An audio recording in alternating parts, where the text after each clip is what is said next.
One of my favorite holidays of the year is Mother's Day. This past Sunday, we had the great honor and great privilege of honoring our mothers. As I look back on my life, I'm 42 years old, and just looking back over the brief 42 years that I've lived on this earth, I cannot even begin to speak to how much I appreciate my mom.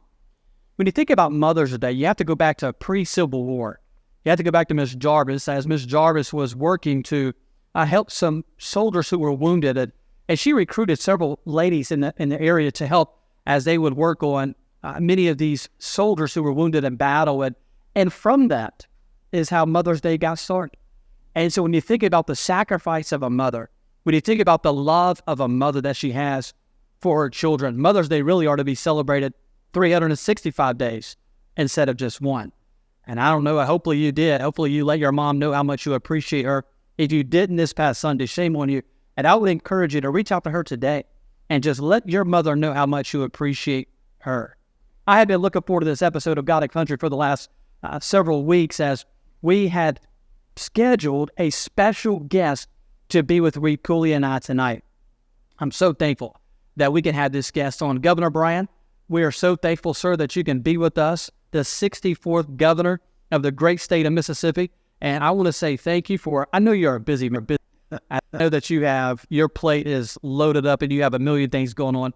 But Reed and I, we really appreciate you taking the opportunity to come and be on God and Country and talk about the importance of Christians being engaged in the political arena. So, Governor, I just want to say thank you. Thank you for being with us. It's honored to be here. One of the things I always do is, as busy as my schedule is, I look forward to the things that God has given me an opportunity to do and be a part of, and God and Country is certainly one of those.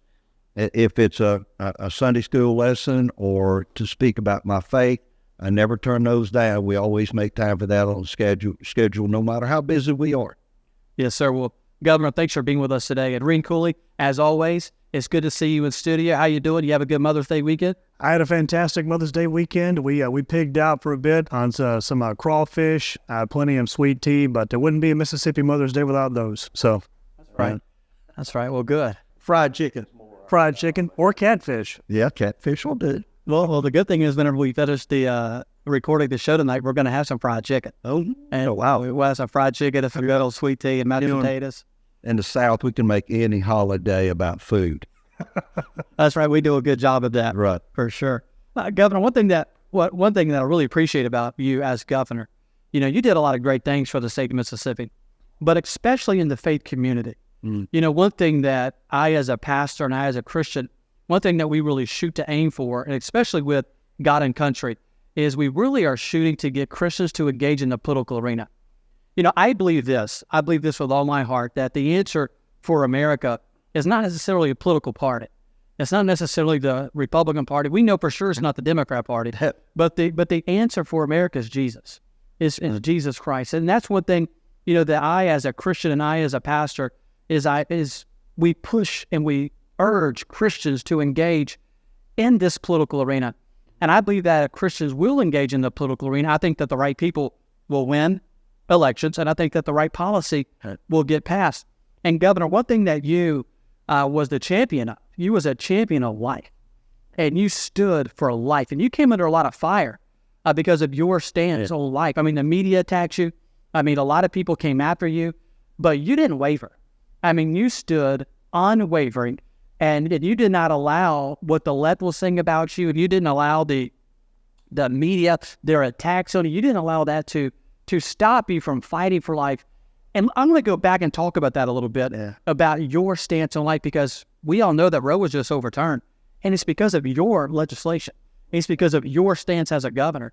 And if it wasn't for that, there would still be abortion widespread happening all over America. So let's go back and talk about, that for a few moments, and how your faith led you in standing as strongly as you stood, whenever it comes to life and protecting the life of the unborn. Well, Dad, I do remember how difficult it was for my team, my staff, people around me. I would say we would get death threats by people who were mad that I wouldn't let them kill their baby. Just think about that. But I always felt a sense of peace about it. My dear friends and my pastors and others would come up and say, I know you're going through a difficult time. This was in the heat of the battle over some of the first anti-abortion bills we had passed, even back when I was lieutenant governor, but working my way up, always keeping an eye on the road and always listening to God's admonishment to stay that course, to protect those children. And so I always felt very good about it. I would thank people and say, thank you very much, but I'm okay with this. I know exactly why I'm here. And to protect unborn children, the idea that I even had to argue with people that was the right thing was just so foreign to me, at how anyone could protect such a heinous act against an unborn child. And all the excuses we would hear. But I can't tell you, there are those public that would wither under the media, under the intensity of the left, to worry that they may lose some votes with suburban women. It was beyond my ability to understand that they would come in and go, I may lose some votes in this area. And that you're talking about trying to stop infanticide. And I used to tell them, let's just say we were in Germany in the late 1930s, and we knew what was happening to Jewish children. Would we not try to stop that? Would we not go into the ovens? Would we not run into the battle to say, we've got to stop the children and these adults from being murdered? And yet it happened. It was happening every day in the Fondren community of Jackson. Every day, children were being slaughtered, infants. And there were people to protect it. There were people in the media that I knew when they would interview me were just angry that I would come out of a little kid from the Delta to start with and become governor of the state of Mississippi. But my top priority, the number one thing I was there for, was to protect the unborn. And they would come, I would have elected officials, I would have the media come in and go, this is against federal law, Roe v. Wade, they're going to overturn it, we're just wasting our time. How can you waste your time when you're trying to stop the infanticide of children, not in New York and California, but in Mississippi? So I remember telling one of the reporters with the media one day said, so you want to end abortion in Mississippi? I said, absolutely. She had this shocked look on her face like, you really? I said, absolutely. My goal is to end abortion in Mississippi, and I'm going to work every day to try to make that a reality. Governor, I was there the day when it came out of committee, and I remember talking to Mark Baker that morning, it was a Monday morning, if I remember right. Mark called me, and Mark said, Dan, we really need to put it on the legislators because, as you mentioned, there were some legislators talking about we're going to lose votes, that these people are going to lose votes with here. And so Mark was like, Dan, do you mind coming to Jackson? It was kind of the last minute. He said to kind of help him. Yeah. And I remember driving to Jackson that day, and because Mark told me on the phone, Mark said, Dan, all we got to do is get it out of committee. If we get it out of committee, it's going to pass. The governor's going to sign it. We just have to get it out of committee. Yeah. And so I remember it was on the House side. The Senate side, I think we were good, but it was on the House side, where we had to really do some work, to get it out of committee. I want to go back and talk about that Roe being overturned because you mentioned about elections. Right. And we have, in my opinion, the most important election of our lifetime coming up in November. Absolutely, without a doubt. Absolutely. And so go back to Roe being overturned. Go back to when you were governor and the abortion is done away with in Mississippi. Right. You pass a 6-week Part B bill. Right. And now it's going to go before the Supreme Court. Mm-hmm.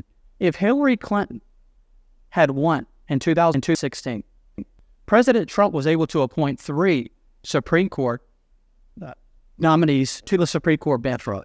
If Hillary Clinton had won, there is no way that she would have appointed. Of course not. We would have had the most liberal Supreme Court that we probably have ever seen. And so that case would have been stricken down, 15-week abortion, the gestation plan that we had at 15 weeks. So you got life that exists at 15 weeks. It would have never happened with liberal judges. In 1973, the Warren Court, out of whole cloth, created Roe v. Wade. That doesn't exist in the Constitution. There's no, our forefathers, founding fathers, no one ever envisioned the possibility that someone would want to abort a child, and, oh, by the way, we're going to allow that in the Constitution. So we knew it was a failed doctrine for years, for decades in 73, but there was no one, well, I shouldn't say that. There was just not a time until Donald J. Trump was elected president in 2016, and he changed the Supreme Court by the 3 conservative appointments of justices. Then the avenue opened. Mm-hmm. And God had that plan, whether you like it or not. Well, many people say, do you think God wanted to have Donald J. Trump elected president? Absolutely, because he wanted those 3 judges in place, because he's looking over here at Mississippi and say, I've got a plan to get that 15-week abortion act out of the House.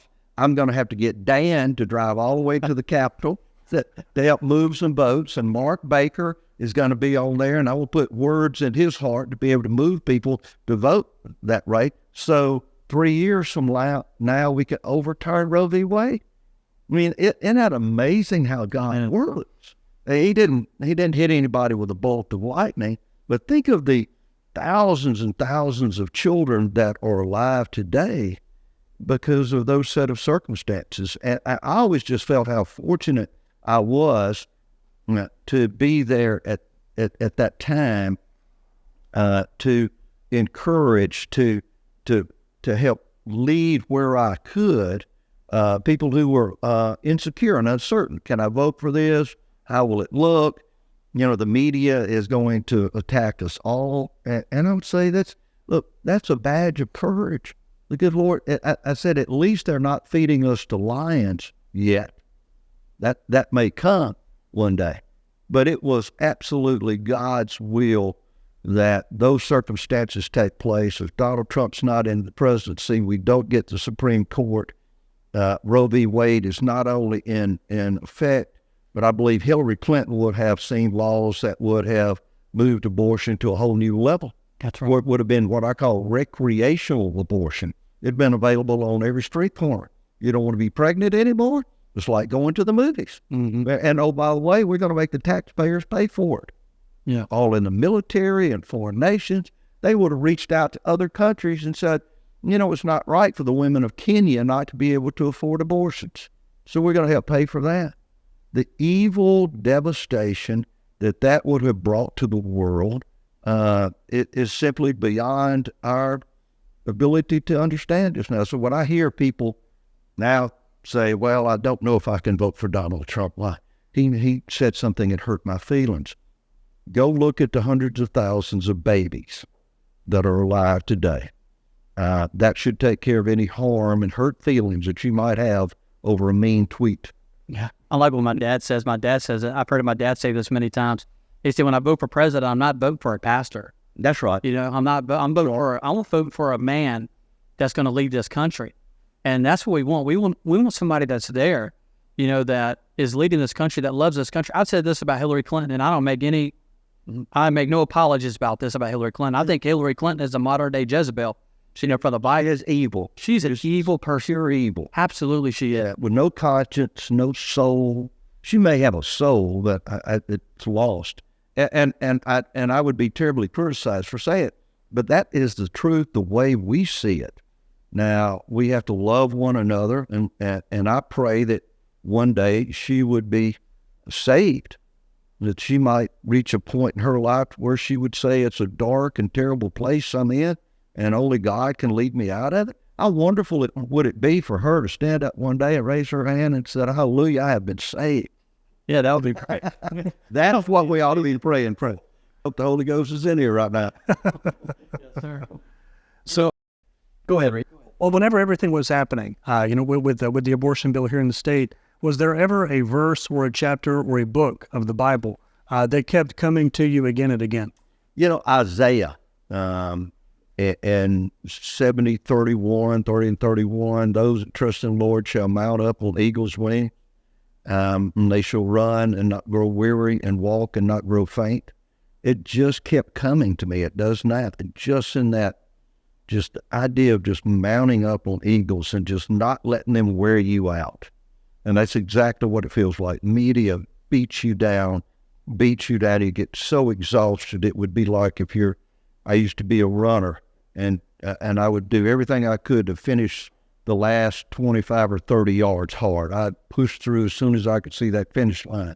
But at the end of that, you were totally exhausted.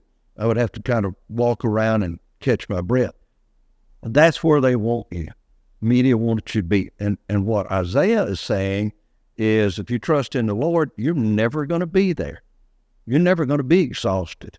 Because, when you get tired, I used to be in martial arts, and my sensei would say, the first guy that loses his air loses the fight. Mm-hmm. So you can't catch your breath. If you're exhausted, you tend to give up. And Isaiah kept saying, trust in the Lord, and you're going to run and not grow weary. You're going to walk and not grow faint. That was my leading scripture. I'm going to pivot to Donald Trump several times throughout this show because I think it's important that we get him reelected. I know that you and President Trump are close. We are. And I know that you're... I pray for him every day. The media, what they did to you is what they're doing to him now. Right. Every single day. They're crooked. Some of those guys, they will just outright lie. It is, and as I see that goes back to another reason why Christians, why we have to be engaged. Have to. I'm going to go back to 2016 because I was very engaged, and as I am now, but around the nation with Christians and with pastors. And, Governor, one thing that I saw in 2016 with pastors was I saw the enthusiasm was there. Yeah. I was part of still part of an organization called Mission to America, and we would have meetings in D.C., and we would bring pastors in from every single state. We would have every state represented in D.C., and it would literally be several thousand of us there. And we would be doing all that we could to get our people out to vote. That was in 2016. It was on social media. Pastors were hammering about getting out and voting, and Christians were on social media. We have to beat Hillary Clinton. And that was everywhere. We won in 2016. I'll never forget whenever at the inauguration, Franklin Graham got up to speak. And whenever he got up to speak, it started raining. Mm-hmm. And Franklin Graham said this. He said, I was watching. He said, when it rained in the Bible, anytime it rained in the Bible, it was a sign of God's blessings. And it only sprinkled for a few moments. It didn't start pouring down rain. It just dropped. So just a few drops. Fans not far from the pro. So when Franklin Graham said that, I thought to myself, he's right. Mm-hmm. I believe that God was giving America another chance. Right. I believe God was saying, listen, you Christians, y'all, we prayed, we fasted, we had all-night prayer meetings, and we worked as hard as we could. And the Christians showed up to vote. They did. They were there on voting day. They showed up in November. They were there and ready to roll, ready to give everything that we had, bringing our friends to the polls. And then 2018 came. And the Christians, we let our foot off the pedal. Right. And then 2020 came. And, we know what happened in 2020 with, elections and just, everything was crazy. But the Christian... Mail-in ballots. Absolutely. It's unbelievable some things that happen. But still, I believe that a lot of pastors and Christians took their foot off the pedal. They did. And we didn't keep it on. Yeah. It's 2024. Probably 5 million evangelicals that could have voted did not. Wow. 5 million. Wow. So now in 2024, I am beginning to sense, and this is what I want to ask you, I'm beginning to sense that Christians are saying, hey, we better wake up. We better get to the polls. We've got a man in the White House that doesn't even know where he's at when he wakes up in the morning. Yeah. He doesn't even know how to walk off of a stage. Yeah. He doesn't know to go to left, right, go behind him. he doesn't know where he's at. Mm-hmm. And now, if we don't beat this man, and if we don't beat the Democrat Party, the direction that they're taking this nation, as you look at this woke agenda, where they're pushing these transgenders and they're pushing these drag queens that come in and dance. In the third grade. Drag queens coming to school. It's unbelievable. It's sickening to see what's happening in our country. And if Christians don't wake up now, and if our churches don't wake up, and if our preachers don't wake up and say, we've had enough of this. Yep. And you got so many pastors, they're soft in the pulpit because they're scared they're going to run somebody off there. They don't want to offend somebody. And so we don't want to speak truth. We want to back off of our message. And then you have politicians backing off their message because they're afraid they're going to offend somebody. They're going to make somebody mad. Yep. Do you sense that now that maybe some Christians are beginning to wake up and start putting the gas back to do? I'm part of an organization that helps that a great deal. The National Apostolic Christian Leadership Council, NACLC. It's about 4 million Pentecostals, and I'm Baptist. I'm sort of Baptist-Costal. So, but my goodness, they are getting so excited. We had Speaker Mike Johnson in NACLC hosted an event with him and Jackson, and there's a Bible scholar. There's a man that knows his God and is saved. Mike Johnson, Speaker of the House, so we're blessed with that. He did a good job. He did a really great job. Good. But I do see it in the evangelical community. Now, some of the other, as we know, the Methodist denomination is all but gone, and it's just heartbreaking. My wife was raised Methodist. I was in Methodist church for many years. They opened the door to all sorts of wickedness, is the only way to put it. And so you see some of those that are being attacked. But we have to stand the courage that we now see that we have seen what they want. And what they want is our children. They want your child to know anything you want to be. If you want to be a girl, if you want to be a boy and you're a girl, any dressing room you want to go in, any activity you want to be involved in, not only are we going to let you, we won't tell your parents. I mean, the corruption of this, the days of Noah, a lot have referred to this. And we are in the days of Noah, and if Christians don't stand up, then no one will.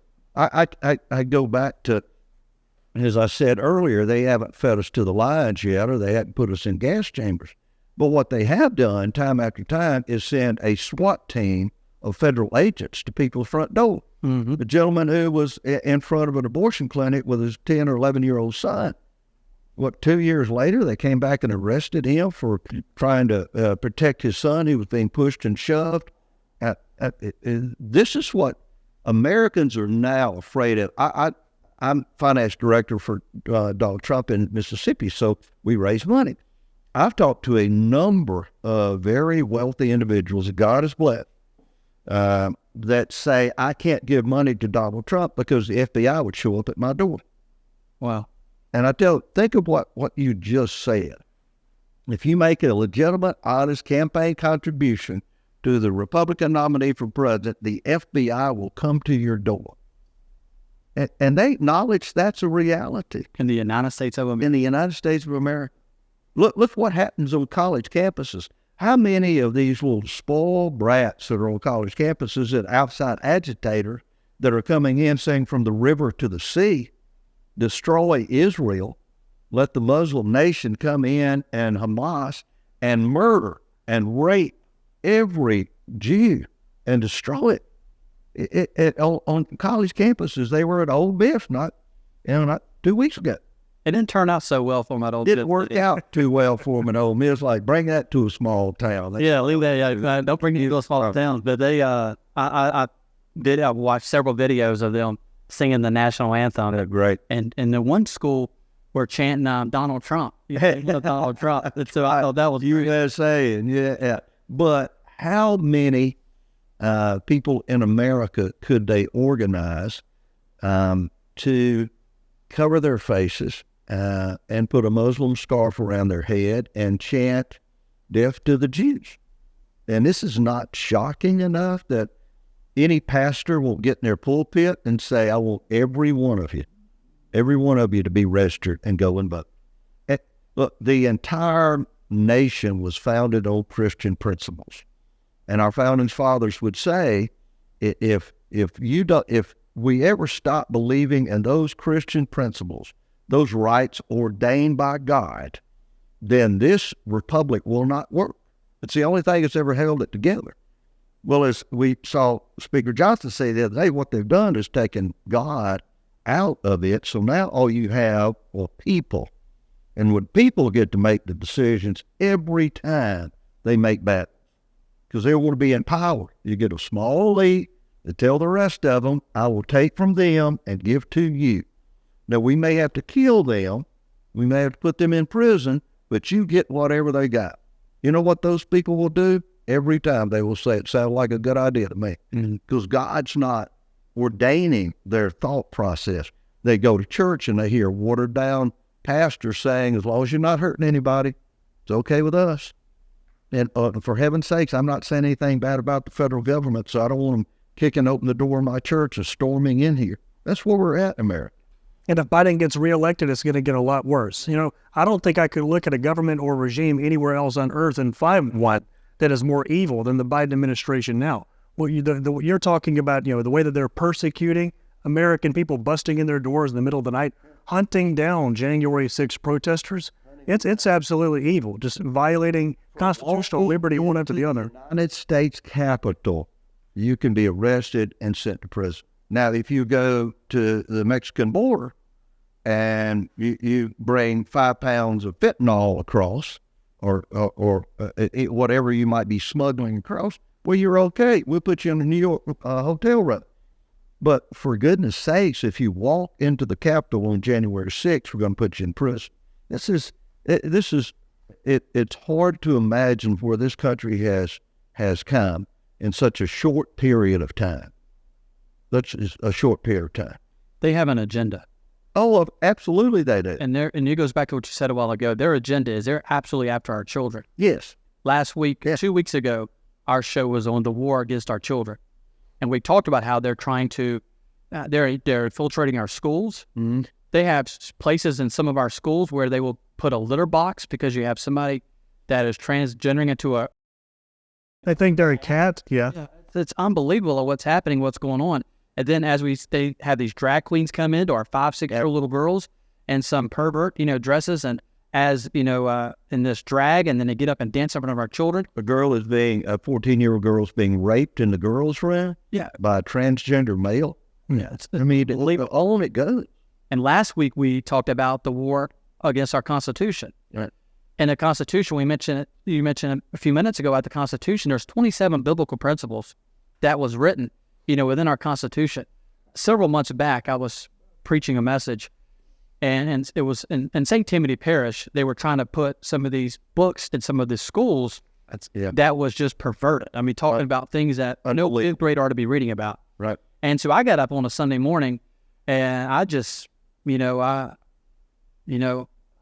caught into it a little bit. Lay out the word. I went after it. And I said, there's no way that we're to allow this filth in our schools. And we shouldn't be allowing these drag queens to come and dance in front of our schools. And I got this really kind email, it's several to be exact. But this one guy sent me an email and he said, I can't believe you're being so political, in the pulpit.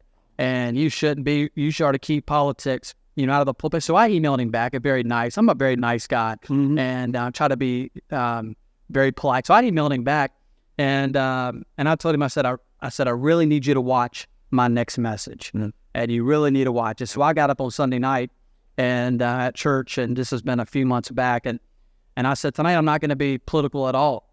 I said, we're gonna refrain from being political.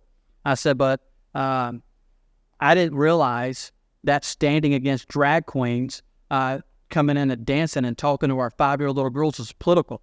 I just thought that was common sense. I thought that was protecting our children. Yeah. I didn't know it was political to stand against killing unborn babies. Right. I thought that was just common sense. Right. I don't have to be Republican or Democrat or Independent or Libertarian to know that you shouldn't kill babies or that you shouldn't have grown men, dancing in front. I mean, there are some things that, or to be just common sense. Right. And you just refrain from doing some of those things. Well, there was a civility in America where there was a line of civil order that we knew about.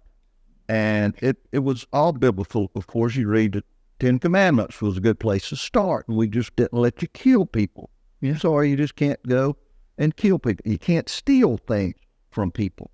And then as it got more defined, we would realize, well, it's probably not good to have children see pornography. Just a pretty easy thing to figure out, unless it's in their library. Yeah. So here's what I'm saying. You've heard some of the books being read before a education commission. Embarrassing. It's just horrible. I mean, I don't know if I could stand up there and read it, but parents are. But if that child, let's say that child is 12 and it went into a convenience store and say, I'd like to buy one of those Playboys over there. Well, the guy would say, I can't sell you a Playboy. I'm sorry, it's against the law. You got to be 21 or whatever the age limit is. But that child can go to the library where we buy the books, where we pay the librarian, and pick out a book that's just as pornographic as any article you could write in Playboy. I hadn't read an article in Playboy, but I know it can't be as bad as what I hear in our school systems. Well, that's why, Governor, that's why I send my children to a private Christian school, Noble Christian Academy here in Gulfport, because I don't have to worry about that. I don't have to worry about, my kids going to the library and getting some crazy book like that. But it's a shame that people would even allow that, in the library. Dad, what we have to wonder is, what will it take? How far does it have to go? We've got children who are being transgendered. They're being chemically castrated to turn a 12 or 13-year-old child, a male, into a girl.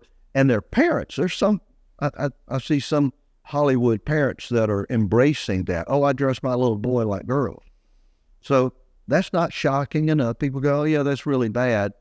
Okay, well, now they got pornography in the libraries. Now they're letting drag queens come and entertain the third graders. At what point the border is open? So what South America has done and Mexico is empty their mental institutions and their jails.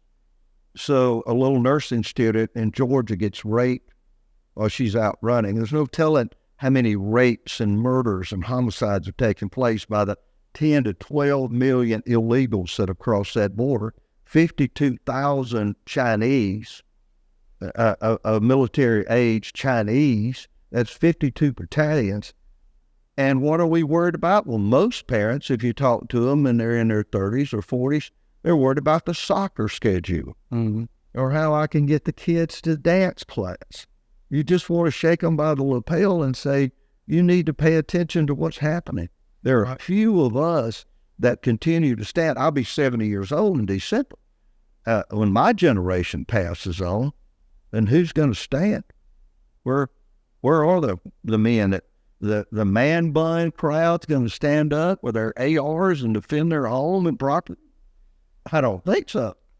When you were talking about these suburban parents, whenever I think about these people, it seems clear to me that their deepest, darkest fear is being mistaken for being conservative, right? They're so afraid that all of their other suburban, middle-class friends are going to think they're conservative. They would rather be seen as a parent willing to castrate or mutilate their own children than be potentially seen as a Trump supporter in the eyes of their friends. I think you're right.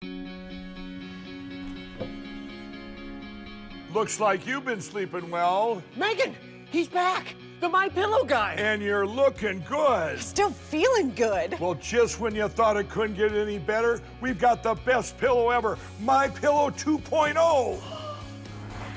Wow, it's so soft and smooth. It's cool to the touch. How did you do that?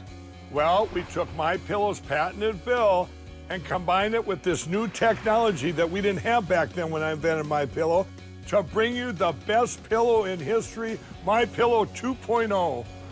Just like all of you, I never imagined that My Pillow could get any better. That's why I haven't changed it in nearly 20 years. Then I heard about a revolutionary new technology, and I knew I had to bring it to you all. My Pillow 2.0 is truly the next generation of My Pillow. The My Pillow 2.0 is cooler and softer than the last My Pillow.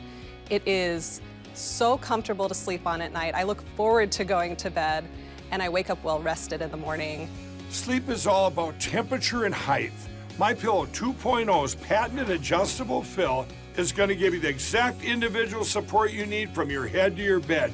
And now here's where it gets even better. We've all experienced those temperature-related sleep interruptions where you get too hot, you toss and turn, you flip your pillow over to the cool side. Well, all that's gone with my brand new My Pillow 2.0 cooling fabric that's made with temperature-regulating thread. The best sleep just got even better. Whether you have a MyPillow or not, you need to get the brand new MyPillow 2.0. Call or go to MyPillow.com now. Use your promo code, and for a limited time when you buy one, you'll get a second one absolutely free. You're sleeping even better. And cooler, too. And you're looking good. feeling good. I knew you would. Visit mypillow.com. So if you look at conservatives, they have to be concerned about the federal government. Just the other day, we were looking at, now they're going after truck drivers. Most truck drivers don't vote Democrat. Imagine that.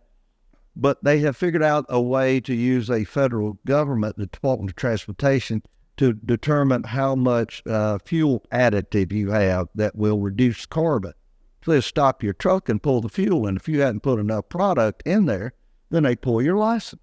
Just whatever the federal government can do to harass and harm conservatives, they're going to do it, and they're using every organization.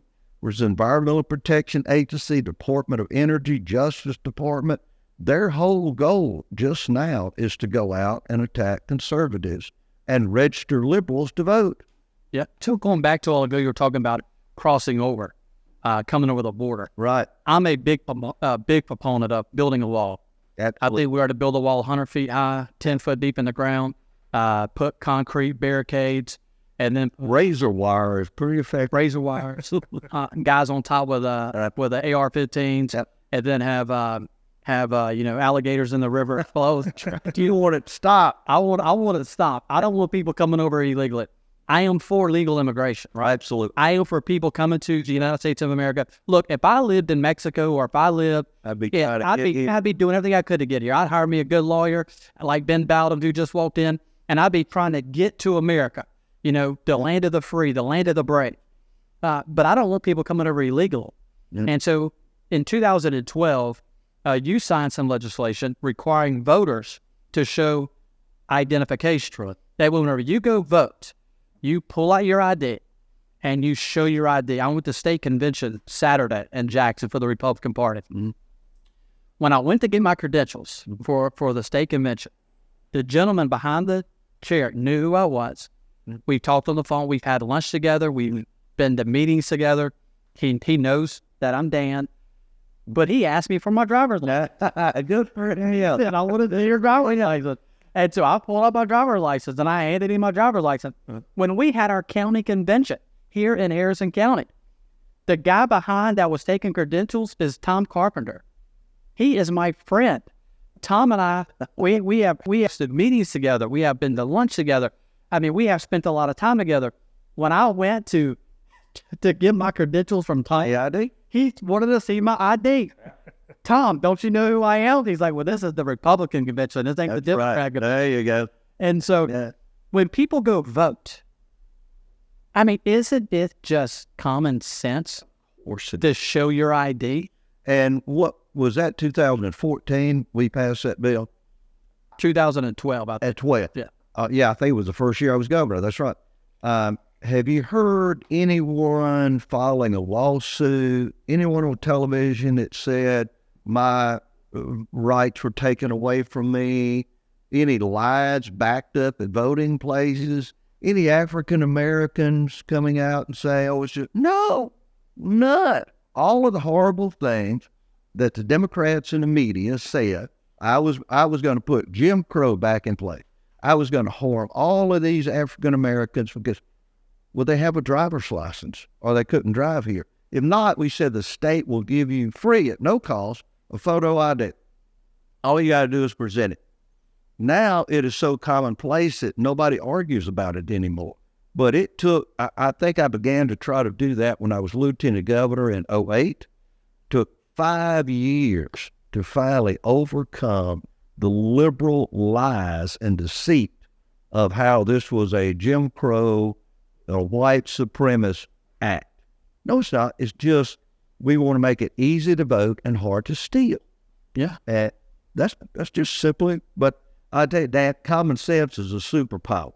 Yeah. And not many people have it anymore. And it seems like every day as people are decreasing, that have common sense. My boss is here, Commissioner Wayne Carr. He just came in a few moments ago. And I don't have common sense. That man's got a lot of common sense. He does. And he's a very wise, intelligent man. So I've got to be careful what I say here because I don't want him to fire me. I think we got to agree with about everything we say. Oh, yeah. Yes, sir. Yeah. But I believe that if a person gets to that line and they are going to go vote and they walk up to that person at a stand. When I walk in to vote, I vote at Lima Community Center. Right. And when I walk through those doors, and I walk in there, the first thing that they ask me for, and I know most of them at the door, they wanted to see my ID. When I walk in, we've got a little building at Midway and to Pike County on Highway 28, and I walk in and with Deborah, and they go, "Well, morning, Governor. How are y'all? Y'all come to vote? How you doing? I saw where you're planting some wildflowers out there. Yeah, we talk. Can I see your ID?" That makes you feel better that they ask you for your ID. Yeah, they asked me for my ID, and thank you very much. Because that is the law. Absolutely, the old law. And so coming into 2024, in November 2024, we're going to have, in my opinion, the most important election of our lifetime. There's nothing that the Democrat Party, they would love to steal this election. Oh, absolutely. Donald Trump, I think the other night I read where he had 80 to 100,000 people at his election. Yeah, I mean, unbelievable how many people they had at his rally. And Joe Biden has.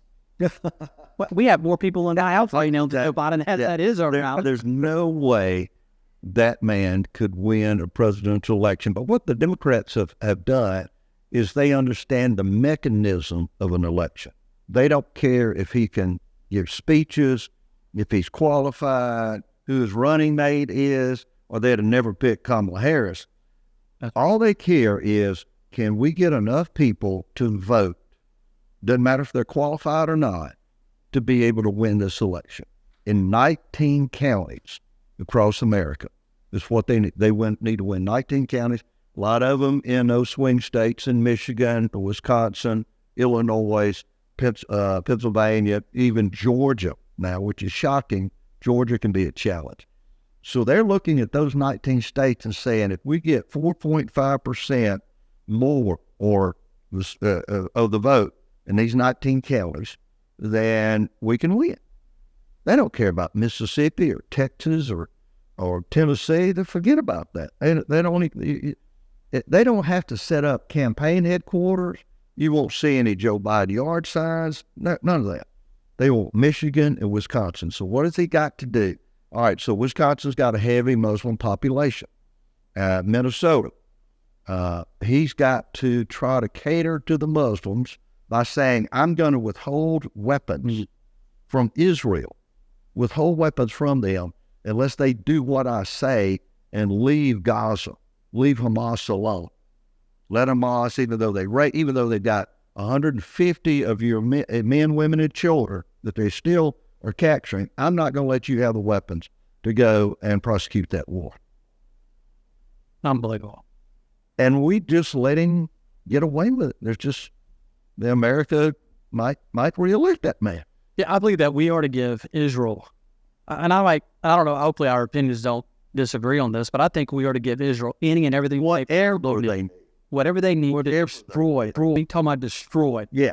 In fact, if Donald Trump was there, we'd probably have troops on the ground helping, and F-15s in the sky, whatever our latest model is in the sky, helping them in this thing. We end it with Hamas, and drag Iran into it. End it. We could end this year with Iran and Hamas. You take them out.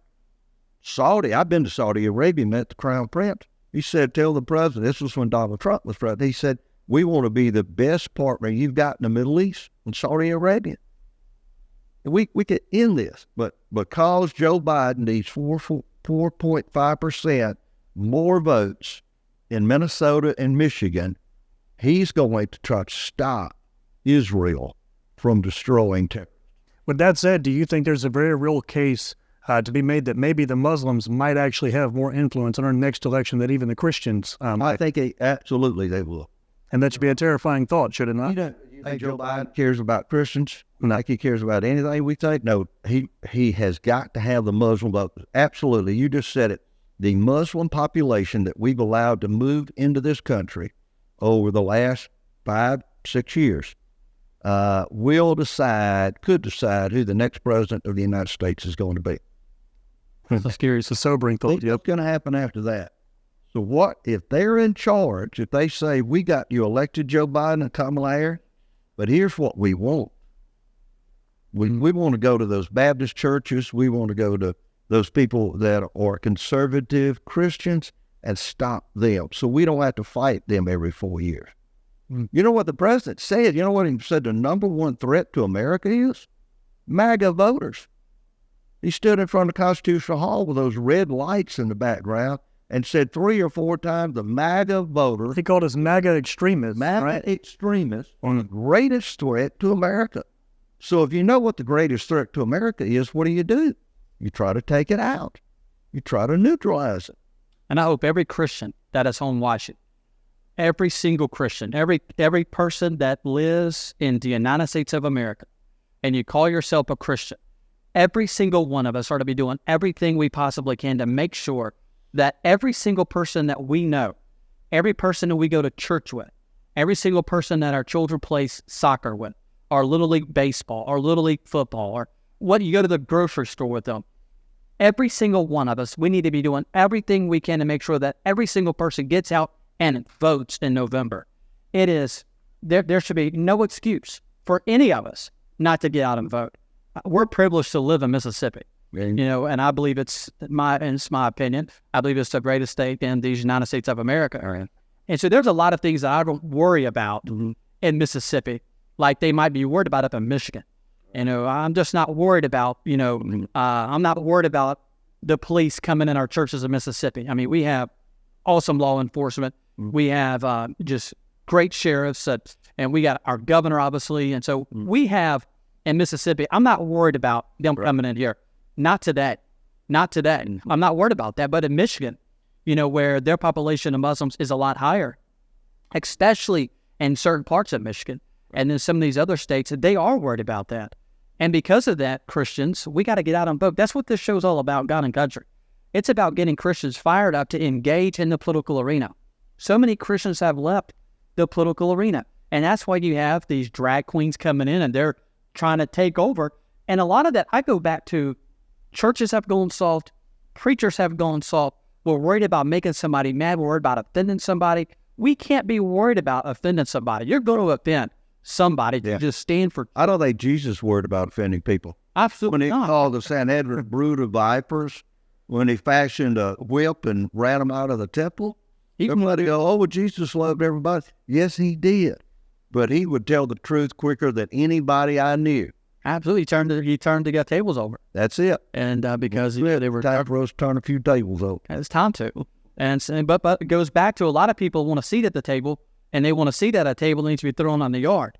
A table needs to be on. It's hard to. We love to be in Mississippi, but the Democratic nominee for governor, who's as big a Joe Biden supporter as you could find in America, claimed and loved, supported Joe Biden, received 48.5% of the vote against a Republican sitting governor. Brandon Presley, a devout liberal, I think liberal Democrat, supported Joe Biden, got 48.5% of the vote in Mississippi in the governor's race. That's how close we could be here to changing everything. So, and I'll tell you this, if you take 18 to 30-year-olds in Mississippi, and this is really scary, and if you take 18 to 30, right, go back to Donald Trump and Hillary Clinton, 18 to 30, Mississippi, Hillary Clinton wins. Right. She wins. 18 to 30, Joe Biden, Mississippi, Hillary Clinton, or Joe Biden wins. Yeah. So we as Republicans and we as older, the older generation, I'm not in the older generation, but I'm still a young person. Mm-hmm. We have to figure a way, and I don't have all the answers, and I'm not going to sit here and pretend that I have the answers, but we have got to figure out a way to get our message to that next generation, because in 20 years, that 58% that Brandon Presley got, he's going to get to 50+1 if we keep going down the road. 52%, 51%. That's right. Absolutely, because that 18 to 30-year-old, the Democrat Party has won. We only have about 9 minutes left. And so, but I want to jump into something, because there's a lot of things that we had on here, and we've only gotten to 2. But I have they were 2 gutters. Yeah, so I have 25 questions. It's been an awesome show, though. Yeah. So, but you passed a law, or you back in 2016. There was a lot of violence in churches. Yeah. Where people going in and shot up some churches, and you led the charge whenever it comes to guns in churches, Yeah. which I think was very good, good legislation as far as allowing the church, to arm or have a security team. And of course, that security team they need to go to training. They need to have, their sheriff or have the sheriff in the county, come in and train, or have police officers come in and train the people whenever it comes to the security team. I know in our church, we have a small security team. My church is a small church, but we have a small security team, and we have, our sheriff, come in and talk to the church and do some training. And I really appreciate, the sheriffs and the police officers who are willing to do that. But it goes back to your legislation. So I just want to ask, about that piece of legislation. What was your thoughts, behind that piece of legislation? I realized there had been a real threat to Christians, and we saw across the country armed, active shooters come into churches. And so the law was saying, but you can't even protect yourself. So I realized at that time I would visit my mother-in-law, who was in a church in West Jackson. She lived in West Jackson, and I would carry a weapon, because I just was not going to go there with my wife and my grandchildren or my children and allow someone to come in the back door. There was a real threat of people just coming in and opening fire. I wanted to give them their constitutional rights to keep and bear arms. And what a better place to do it than inside the church? Or you think anybody that's in there that is well-trained, that is protecting those people that are in the church worshiping, it will go outside and be a gang member or actively shoot at someone? No, of course not. That's never going to happen. They weren't a threat to go. Now, you could have gone a few miles away from that church of West Jackson and found some gangbangers that were going around shooting in people's houses and cars. Oh, but don't worry about them. What we got to worry about is these conservative Christians that want to carry guns to protect their membership. Yeah. So we just said that's exactly what we're going to do. And again, the left went crazy. It's not a far trip for them. They're very close to crazy. Can you tell the story when you signed it? I did. I had my grandmother's Bible always on my desk. I took the oath of office in, and I kept a 9mm Glock in my desk drawer in case we had an active shooter in the Capitol. I didn't want to be hunkered down behind my desk. So that day it just hit me as all the media and everyone was gathered in, people behind me for the signing of the bill. I took the pistol out and put it on top of the Bible, and I said, there is your First and Second Amendment rights, and I'm about to sign this bill. And oh my goodness, they just lost their head. They couldn't believe I pulled out a loaded weapon. I thought it wasn't any good if it wasn't loaded for my own protection, and put it on top of my Bible. I may or may not have any guns in my house. I may or may not. And so last week on the show, we may or may not have had a couple AR-15s and a couple shotguns. I may have had a burglary while I was gone. A tragic boating accident. A tragic boating accident where I had all my guns. Yeah, I wrote an article several years ago on why I believe every American ought to own 3 guns. Or no, 1 gun. It was just 1 gun. I believe every American ought to own 1 gun. And I got a few hate emails and a few text messages and stuff that was pretty rough. And so I had a change of heart, and I wrote an article on why I believe every American ought to own 5 guns. And you need to have a good handgun. You need to have a good AR-15s. You need to have a good shotgun. You need to have a good hunt rifle, and then you just need to have a 5th gun just for the fun of it. That's right. Just found a truck. That's right. Get a musket, a good American tradition. Let me ask you this question. We're almost out of time, but can you discuss or talk about how your Christian faith influenced your political decision-making during your tenure as governor? It gives you the strength to withstand the worldly attacks. If you have the fear that comes about without faith, and you fear you're going to lose an election, you fear bodily harm, which is rare, but it could happen. You fear the media and what they will do to attack you. Now you had to fear the federal government to some extent, because there were lawsuits filed. Constantly lawsuits were filed going to a federal court by an Obama judge somehow he kept getting every case that I was involved in went to the same Obama judge, federal judge. Now you just think, we tried to find out how that happened, and they kept saying, oh, we move it around, and he just keeps getting your cases. So the only way that you can sleep at night is replacing that fear with your faith and just believing that God sent you there for that purpose, and whatever happens to you is going to be his will, and that it's worth it. If I had to go to prison, they came in and said, you keep trying to stop abortion, and we're going to put you in jail right now, I'd have to say, give me a few months to say goodbye to my wife. That's where Christians have to be. If we're going to take you outside right now and put you in front of a firing squad, we're going to have to get ready to say, that'll be just fine because I'm going to paradise. I don't know where y'all are going to be after that, but I'm going to be in paradise. Now people can say, oh, that's crazy talk. That will never happen. Ask the people that walked in the Capitol on January the 6th. I saw the second defendant that shot himself the other day, committed suicide before he'd have to go to prison for walking into his Capitol. So, yeah, our very lives can be it. That also happened a couple of years ago with another defendant, Matthew Parnut. Yep. One this has happened to.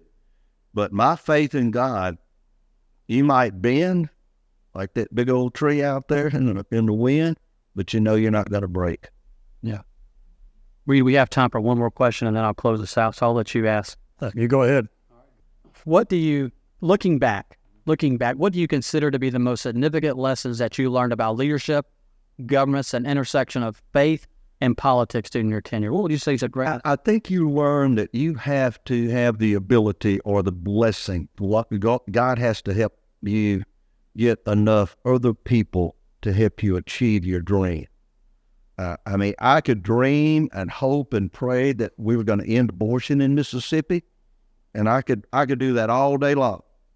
But unless I got other people in this great republic of ours to say, I'm going to vote for your bill, I'm going to support that piece of legislation, none of that would ever happen.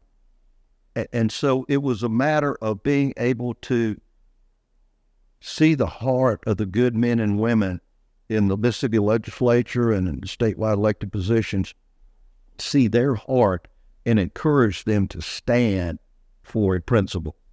That God had given us this brief opportunity. Look, I was in public life for 30 years, but it seemed to pass so quickly. But it's a brief moment in time to try to make a difference that God gives you. But you can't do it alone. I had a great team around me. I had a great chief of staff, great lawyers, legislators. But God said, okay, I'm going to give you this vision.